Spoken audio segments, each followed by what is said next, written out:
The New York Jets are taking on the New England Patriots out of the bye week. Do they have a shot?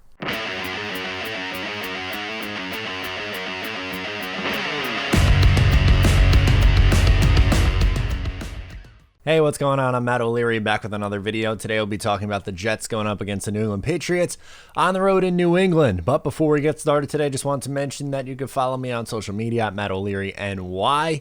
And please make sure to subscribe wherever it is that you get your Just Jets podcast. And before we hop into the video, today's video is sponsored. DraftKings Sportsbook is giving new users a deposit bonus up to $1,000 on their first deposit. Head on over to DraftKings Sportsbook right now and check out all they have to offer, including live betting, same-game parlays, player props, and so much more. Let's say you wanted to place a bet on Jets-Patriots this week. You can check out the odds and place a wager on whatever meets your eye. It's that easy. If the sportsbook isn't available in your state, then don't forget the DraftKings Fantasy app.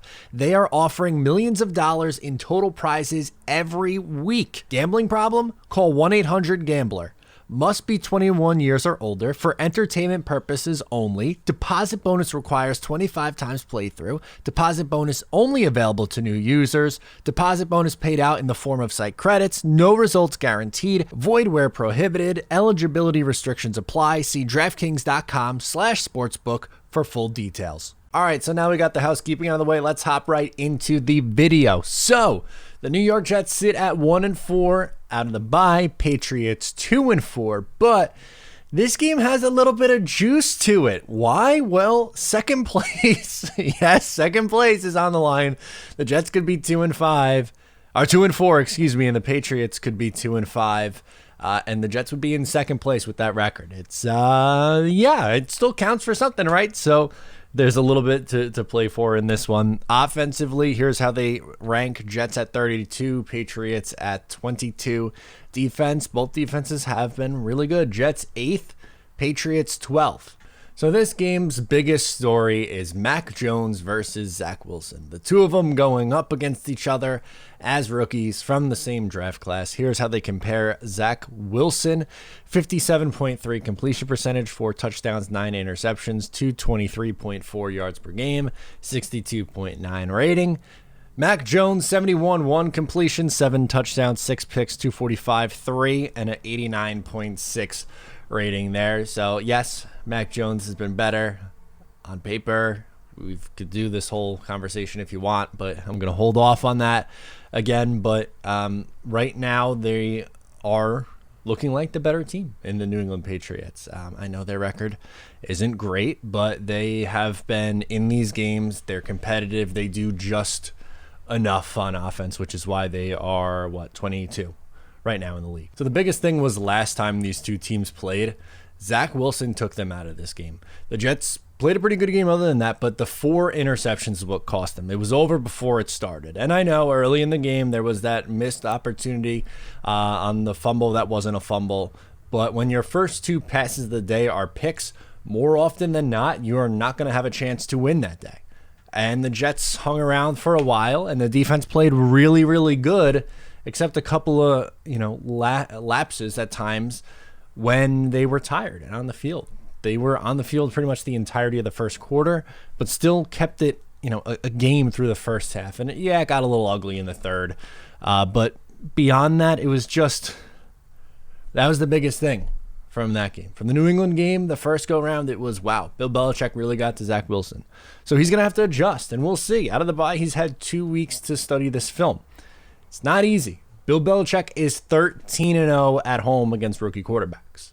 The Jets haven't won in New England since 2008. Brett Favre was the quarterback. They won on, it was a Monday night or Thursday. I don't remember if it was a Monday or a Thursday, but it was a night game in New England, either Monday or Thursday.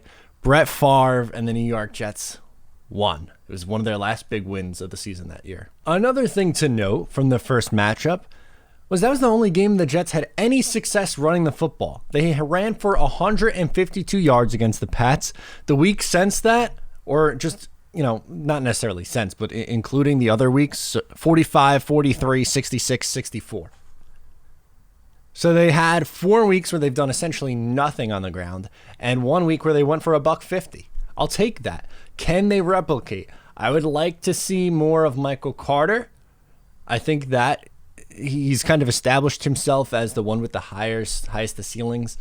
Tevin Coleman and Ty Johnson are at this point probably complementary pieces. I'd like to see more Ty Johnson than Tevin Coleman, but on earlier downs. I don't like when he's in on third down. He's not a good third down back. That's where Michael Carter's bread and butter should be.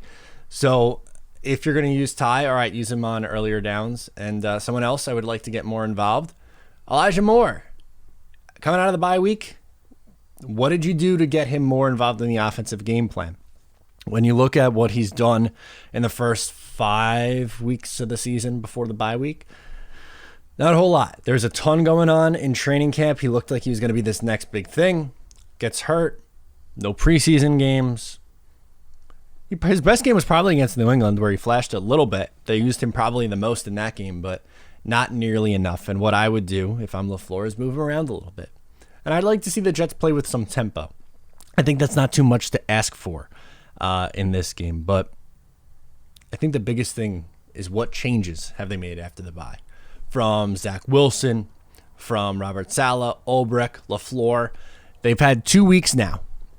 So what's going to look different? That's one of my key things that I want to look for in this game. Even if they don't win, what adjustments did you make when you did your self-evaluation? Because that's what the bye week's all about, doing a self-evaluation and prepping for the second half of your schedule and your next opponent. Will C.J. Mosley be able to play? We'll find out on Sunday. It's supposed to be around the game time decision. He was phenomenal against the New England Patriots the first go around, and I think he's been a key part to this Jets defense. He's really like a traffic cop out there, and getting the defense lined up and organized and ready to go. And sure, some of his underlying numbers haven't been great, but I don't care about that. I think he's been every bit what the Jets were hoping for and more for this year. He looks like the player that they were getting in 2019, and let's face it, he played one game in 2019 and missed the entire 2020 season because he opted out. He looks really good. I've been happy with how CJ's played. I hope that he is healthy enough to go against New England this week. How do the Jets match up against the tight end? That's something else to keep an eye on. Hunter Henry, Jonnu Smith. Hunter Henry's been putting up relatively good numbers. Jonnu's been a little bit further down on the pecking order here, but not necessarily an issue there. And just getting to Mac Jones. Make Mac Jones' day difficult. I think that is your key to victory. The Jets have done a pretty good job of getting after quarterbacks. Really, their one game where they didn't was against Atlanta. That's the one game where the defense has kind of struggled, so I fully expect them to bounce back and get it in gear. But is it going to be enough? I think that's the biggest question. So we're going to get into the Zach Wilson prediction, then the game prediction, in case you'll make her pick now at this point in the video. Wilson, I'm going to go a semi-conservative day, 18-31. For 217 yards, 1 touchdown, and 1 pick. I think that's an okay day. I think that's a 7 flat yards per attempt, which is fine. And as far as what I think the score is going to be here, I'm taking the Patriots. I'm sorry, 13-0 against rookie quarterbacks at home. Until it's proven otherwise, I'm not picking against them in New England against a rookie. I'm just not going to do it. I'm going to say Patriots 26, Jets 13. The one passing touchdown will be to Corey Davis because they just seem to love to get him the ball, which is fine. I don't really have any issue with that.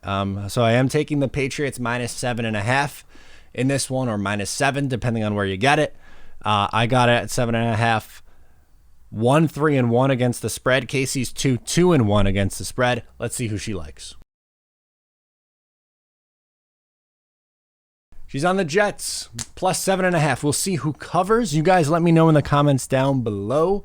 What do you think of this game? What do the Jets have to do? Believe me, I would love to be wrong about this game. I would love to go into New England, smack them around a little bit. Let me know in the comments or on social media at Matt O'Leary NY. Thank you so much for tuning in today. I'll talk to you next time.